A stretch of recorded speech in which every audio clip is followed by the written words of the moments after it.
Hello, my name's Harry, and I am here with international multi-million copy selling author Lucinda Riley, or as she does occasionally allow me to call her mum. Hiya, mum. Hi, Harry. Why are we here talking to you now? Well, essentially, we've just done our first day of narrating your audiobook, mum. I know, The isn't this Olive weird? Tree. It is so weird. It is very bizarre. Yes, and it's also bizarre because it's got two names. It's the Olive Tree and Helena's Secret, depending on which country you're in. Okay, well, assuming this is the UK, the Olive Tree is the one. It is. Yeah. Okay. So the novel is sort of told from two perspectives. It's told from Helena's perspective, Yeah. and you narrate those parts. I do. Of the I audiobook. narrate. Well, in fact, I narrate every single part, except for one particular part, which obviously you do, which Yes. is Alex's diary. You very kindly handed over vast swathes of the novel for me to narrate. Well, I think now's the sort of time to talk a little bit about the plot. So without giving too much away, is there any way you can summarise the Olive Tree for us? Oh my God. Okay, 560 pages in a soundbite. It's about a woman called Helena who is married to a man called William, and they have two children, Imi and Fred. And they also have a son called Alex, and that is Helena's son from a previous relationship. And Helena inherits a big house in Cyprus from her godfather, which is called Pandora. And so the book basically is about when she goes back for that summer to see Pandora after 24 years, and she takes her family with her and various guests. And put it like this, when I say that her past catches up on her, that is an understatement. Okay, I think you've sort of touched on it, but is there any sort of particular inspiration behind it? Because I will reveal to the faithful listener at this time, we did go on holiday to Cyprus when I was 13 years old. But I don't remember any of the drama that unfurls in the novel happening in reality. No, there are various incidents, and of course, the kids are vaguely based on my own children. Well, I hope not, actually. Because, obviously I've spent the sort of whole day narrating the Alex part, and he's not great. I mean, he has some very, very different views. So, getting back on track. Not many people will know, but this novel has been 10 years in the making, almost. Well, not in the sense that you've spent 10 years writing it. My God, I mean, I'd want it to win every single literary prize on the planet if it had been 10 years in the making. But the first draft was written 10 years ago, wasn't it? Yes, and it was. That was in between the period when you had stopped writing under the name Lucinda Edmonds and gone off to have babies, and when you started again as Lucinda Riley. But I didn't actually stop writing. So in other words, I wrote 3 books during the time when you were all young, in between sort of, nappies and play school and school runs and God knows what else and new babies, just basically to keep myself sane. And also because I am a writer who needs to write. And if I don't write, then I go slightly, bananas. So there were these 3 books sitting in my bottom drawer, which I just didn't touch really. And then, of course, I decided that I was going to, once the little one had gone to school, I thought, right, okay, I'm going to start writing properly again now. And so these 3 manuscripts just sat there for years and years and years.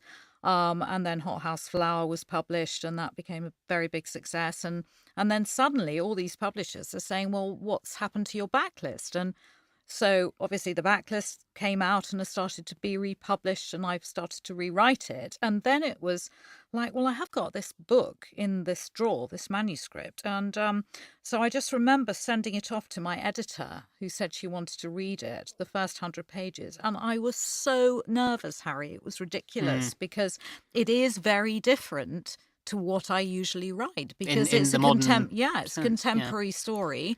It's not a big historical epic at all. Look, you see, that's from all the sort of wear and tear on my throat today. And so I had no idea how it would be perceived. And actually, when it was first published a couple of months ago, I was so nervous about the reaction, because it is not what I normally write. And, changing direction slightly and writing something very, very different can sometimes be a real shock, because everybody assumes, it's the kind of baked beans thing, that they're going to get the same Lucinda Riley as they'd had last time. And this is, as you know, Harry, very, very different. Sure. Thankfully, the gamble looks like it's paid off. But what an amazing story. The fact that you wrote 3 novels that went unpublished and didn't give up after the first and didn't give up after the second or indeed the third. Well, 2 of them I didn't even show to anybody. Oh, really? So, no. That is interesting. So, in fact, they are still sitting there, and one of them next year actually might be the sort of interim novel between I look the forward Seven to being Sisters. sat here in 2017 talking about the publication of this mystery novel. Yeah. Well, exactly. But what was really good about it was that I wrote this, which is a sort of family drama. I then wrote a detective novel, which is called The Blacksmith. You've done a J.K. Rowling. Yeah, I You've know, done a but Robert Galbraith. I did it. I did it before J.K. I did, darling. I did. It's L.K., darling. L.K. Rather. So I wrote a detective novel, a family sort of drama, and then a sort of slightly more literary book. And it was like going on a little PhD all to myself, just testing out exactly what I wanted to write. And interestingly, I think that Hothouse Flower came from the fact that I had written all those 3, because I'd learnt so much from, writing in those different genres in different styles. Just shows you that nothing's ever wasted. Absolutely, Harry. I mean, look at us sitting here today. I mean, it's incredible. So you guys out there, if you've got a manuscript, if you've got a song, if you've got a dream, don't give up, because sometimes life does have a way of actually rewarding you if you work hard and you're passionate. Sometimes it doesn't, but most of the times it does. Would you ever consider writing something like this again? Because obviously what we've come to expect from you in recent years are these sweeping historical romance mysteries, past, present, time frames. Yeah. I tell you what was really nice actually about Helena's Secret, because obviously I got it out and it was all sort of covered in dust and, old bits of cartridges and the bottom of my drawer. And obviously I had to rewrite quite a lot of it for my own satisfaction. And I loved it because I think it keeps you fresh. And the other thing is that because it is a contemporary novel, certainly with my past present books, I've always enjoyed writing about the past more than the present.